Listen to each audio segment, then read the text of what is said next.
গোলাঘাটৰ আচলতে water space বোৰ্ডৰ অধীনস্থ যি পানী যোগান আঁচনিৰ অধীনস্থ যি আচলতে পানী টেংকিটো গোলাঘাটৰ একদম মাজমজিয়াত বনোৱা গৈছিলে তাৰ এটাই লক্ষ্য আছিলে যে সমগ্ৰ গোলাঘাটৰ ৱাৰ্ডে যাতে ঘৰে ঘৰে যাতে পানী যোগান আঁচনিৰ অধীনস্থ সকলোৱে যাতে পানী পায় পাইপৰ যোগেদি এনেকুৱা ধৰণৰ এটা আঁচনি লোৱা গৈছিলে আৰু সেই আঁচনিটো আচলতে 2012 চনৰ 1 পালে 13 চনলৈ নিৰ্মাণ কাৰ্য সম্পূৰ্ণৰূপে ৰূপায়ণ হৈছিলে কিন্তু তাৰ সত্ত্বেও সেই পানী যোগান আঁচনিটো আজি পৰ্যন্তলৈকে আচলতে কিয় কাৰ্যক্ষম হৈ পতা নাই আমাৰ প্ৰশ্ন হৈ উঠিছে এই গোলাঘাট জিলা প্ৰশাসন তথা এই পৌৰসভালৈ কিন্তু আমি 2016 চনতে এবাৰ যেতিয়া এই বিষয়টোৰ ওপৰত যেতিয়া আমি প্ৰতিবাদ সাব্যস্ত কৰিছিলোঁ তেতিয়া কিন্তু ইয়াত গৈ নতুন ঠিকাদাৰে মিউনিচিপালিটিৰ অধীনস্থ হৈ নতুন ঠিকাদাৰ তাত ৰং কৰিছিলে আৰু তাৰপিছতে কেইদিনমানৰ পিছতে আচলতে গোলাঘাটৰ পৌৰসভা অনুষ্ঠিত প্ৰত্যেকটো ৱাৰ্ডতে আচলতে পানী যোগান আঁচনি মানুহে পাব বুলি কৈছিলে কিন্তু তাৰ সত্ত্বেও আজি 2025 চন পৰ্যন্ত কিয় আচলতে কাৰ্যক্ষম হোৱা নাই আমাৰ আচলতে বুজিবলৈ কিন্তু কোনো কাৰণতে ইয়াত বুজি পোৱা নাই আমাৰ কথা হৈছে যে গোলাঘাটলৈ যিটো এটা উন্নয়নমূলক আঁচনি আহিছিলে পানী যোগান আঁচনি তাৰ কাৰ্যক্ষম হোৱাকৈ আচলতে সমগ্ৰ গোলাঘাটৰ বাকী ৰাইজে আচলতে পানী ভালদৰে পাব বুলি ভাবিছিলোঁ কিন্তু ইতিমধ্যে যদি আপুনি চায় DC অফিচত যদি আপুনি ভালদৰে খবৰ কৰে কিন্তু এতিয়াও আচলতে গোলাঘাটৰ ৱাৰ্ডৰ ঘৰবোৰত আচলতে পানীৰ কাৰণে তেওঁলোকক কিবা এটা মাননি ফাইন কটা হয় কিন্তু তাৰ সত্ত্বেও আজি পৰ্যন্ত তেওঁলোকক কিয় পানী যোগান ধৰিব পৰা নাই এইটো অত্যন্ত লক্ষণীয় বিষয় আৰু এটা কথা আপুনি ভালদৰে চাব যে যোৱা কিছুদিনৰ আগতে CRDF আঁচনিৰ আণ্ডাৰত প্ৰায় 100 কোটি টকা গোলাঘাটৰ পৌৰসভাৰ যোগেদি বিভিন্ন উন্নয়নমূলক আঁচনিৰ কাৰণে 100 কোটি টকা চেংচন হৈছিলে কিন্তু তাৰ সত্ত্বেও সেই 100 কোটি টকাৰ ভিতৰত 9 কোটি টকা আচলতে এই পানী যোগান আঁচনিৰ কাৰণে ধাৰ্য কৰা আছিলে কিন্তু সেই ধাৰ্য কৰা টকাখিনি ক'ত গ'ল কোন ঠিকাদাৰে মাৰিলে এই কথাটো আমাৰ জানিবলৈ মন গৈছে আৰু তাৰ লগতে তাৰপিছতে অসম মালা আন্দোলনত 105 কোটি টকা কাম আহিলে কিন্তু সেই কামৰ সত্ত্বেও গোটেই গোলাঘাটখনৰ উন্নয়ন হৈ আছে বুলি কৈছে কিন্তু তাৰ সত্ত্বেও এই পানী যোগান আঁচনিটো কিয়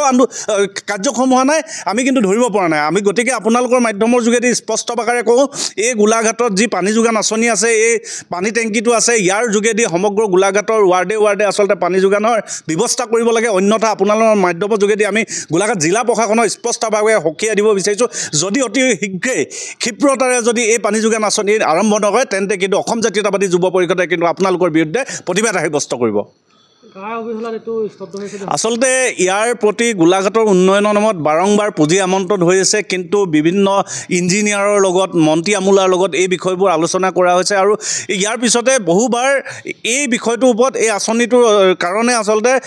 টকা মোকলাই দিয়া হৈছে কিন্তু সেই টকাখিনি আচলতে কাৰ পকেটত গৈছে কোনোবা ইঞ্জিনিয়াৰৰ হাতত গৈছে নে কোনোবা মন্ত্ৰী আমোলাৰ হাতত গৈছে নে কোনোবা ঠিকাদাৰৰ হাতত গৈছে এই কথাটো কিন্তু কোনো কাৰণতে জানিব পৰা হোৱা নাই গতিকে আপোনালোকৰ মাধ্যমৰ যোগেদি আমি তদন্ত কৰিবৰ কাৰণে আহ্বান জনাইছোঁ গোলাঘাট জিলা প্ৰশাসনক আৰু গোলাঘাট জিলা প্ৰশাসনকো আমি সকীয়াই দিছোঁ যে এই পানী যোগান আঁচনিটো অতি সোনকালে আৰম্ভ কৰিব লাগে আৰু গোলাঘাটৰ প্ৰত্যেকটো ৱাৰ্ডত যাতে পানী যোগান ধৰিব পাৰে তাৰ প্ৰতি লক্ষ্য ৰাখিব লাগে গোলাঘাট নগৰৰ মাজমজিয়াত আমাৰ DC অফিচৰ কাষতে যি আৰবান পানী যোগান আঁচনিৰ কাৰণে আমি 2004 চনতে নিৰ্মাণ কৰি থকা দেখিছিলোঁ পানী যোগান আঁচনি প্ৰায় 12 চনত সম্পূৰ্ণ হোৱা দেখিবলৈ পালোঁ কিন্তু আজি পৰ্যন্ত দেখিছোঁ পানী যোগান আঁচনি যি উন্মোচন কৰিব পৰা নাই ইয়াত কি যদি বিসংগতি আছে বা কি আছে আমি সোনকালে তাত বিসংগতি ঠিক কৰি মেলি নগৰৰ ৱাৰ্ডে পানী যোগান আঁচনি পাব বুলি দাবী জনাইছোঁ আৰু আপোনালোকৰ মাধ্যমৰ যোগেদি আমি জনাব বিচাৰিছোঁ যে গোলাঘাট নগৰৰ যি ৱাৰ্ডৰ পানী যোগান আমাৰ যি সমস্যা হৈ আছে সমস্যাখিনি সমাধান এই পানী যোগান আঁচনিৰ দ্বাৰা উন্মোচন সোনকালে কৰি সুবিধা গোলাঘাট ৰাইজৰ সুবিধাৰ্থে খুব সোনকালে মুকলি কৰি যাতে সকলো সুবিধাৰ্থে হয় তাক অসম জাতীয়তাবাদী যুৱ পৰিষদ গোলাঘাট জিলা সমিতিৰ তৰফৰ পৰা আমি দাবী জনাইছোঁ হ'ব ধন্যবাদ